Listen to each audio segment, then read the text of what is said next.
সেই মিশন হেক্সার এই মুহূর্তের সবচেয়ে বড় পরীক্ষাটা সেলেসাওদের দিতে হবে জাপানের বিপক্ষে। জাপান এশিয়ার যে পরাশক্তি, তারা আসলে যে কোনো সময় যে কোনো বিপদ ঘটিয়ে দিতে পারে।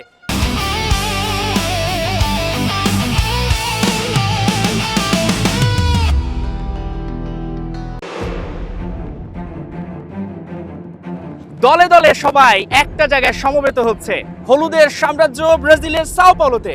আজকে সমস্ত কাজ বাদ, আজকে একটাই লক্ষ্য, নেইমার ভিনিদের সাহস জোগানো, এখান থেকেই উল্লাস করা, এখান থেকে সেই সমর্থন দেয়া।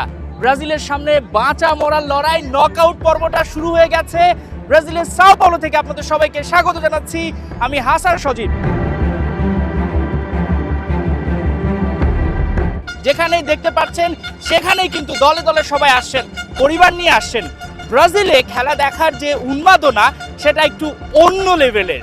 ঠিক যখন ম্যাচটা শুরু হবে ব্রাজিলের স্থানীয় সময় দুপুর 2টায়, তার আগে থেকে দুপুর 12টা থেকে কিন্তু সমস্ত কাজ সরকারি বেসরকারি সমস্ত অফিসে কিন্তু বন্ধ করে দেয়া হয়, অর্থাৎ এটা একটা সরকারি নির্দেশনা। তো আমার পেছনে যে ফ্যান জোনটা রয়েছে, এই মুহূর্তে সবাই কর্মস্থল থেকে ডিরেক্ট এখানে আসছেন, কেউ বাসা থেকে এখানে আসছেন।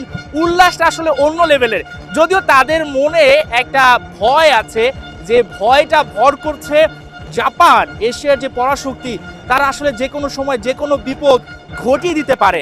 মিশন যে হেক্সার রয়েছে, সেই মিশন হেক্সার এই মুহূর্তের সবচেয়ে বড় পরীক্ষাটা সেলেসাওদের দিতে হবে জাপানের বিপক্ষে। এই জাপানের কাছেই কিন্তু 2025 সালে 3-2 গোলে হেরেছিল ব্রাজিল। সো ভয়টা কিন্তু থেকে যায়। সমর্থকরা যদিও একটু উচ্ছ্বাসিত, যদিও তারা বলছেন যে তাদের মনে সেই ভয়টা নেই, এবং ভিনিসিয়াস জুনিয়রের উপর কিন্তু তারা নির্ভর করছেন, কুনিয়ার উপর তারা নির্ভর করছেন। এবং একটা ব্যাপার এখানে আমরা এসে বুঝতে পেরেছি, ঠিক যখন ম্যাচ হবে, আমি যদি একটু চারপাশটা দেখাই, এই পাশটা যদি আমি একটু দেখানো ট্রাই করি, এই পাশটা দেখানো ট্রাই করি, সবখানে আসলে ব্রাজিলিয়ান যারা রয়েছেন এবং অন্যান্য যারা ট্যুরিস্ট রয়েছেন, তাদের মধ্যে একটা চিল ব্যাপার রয়েছে, একদম রিল্যাক্স, যেমনটা আসলে ফুটবলারদের মধ্যে দেখা যায়। তবে ব্রাজিলের যে মিশন হেক্সা যদি কোনোভাবে এই রাউন্ড অফ 32 থেকে তারা হেরে যায়, বাদ পড়ে যায়, তাহলে কিন্তু কার্লো আনচেলত্তিকে অনেক সমালোচনার মুখে পড়তে হবে। নেইমার পরবর্তীতে আর কখনো তিনি জাতীয় দলে কন্টিনিউ করবেন কিনা সেটা নিয়েও প্রশ্ন রয়েছে। তবে দিন শেষে এখানকার যারা সমর্থক রয়েছেন, তাদের যে উন্মাদনাটা, যে ভালো লাগা, তাতে কিন্তু তারা খুবই আত্মবিশ্বাসী যে এই জাপানকে ব্রাজিল উড়িয়ে দিবে।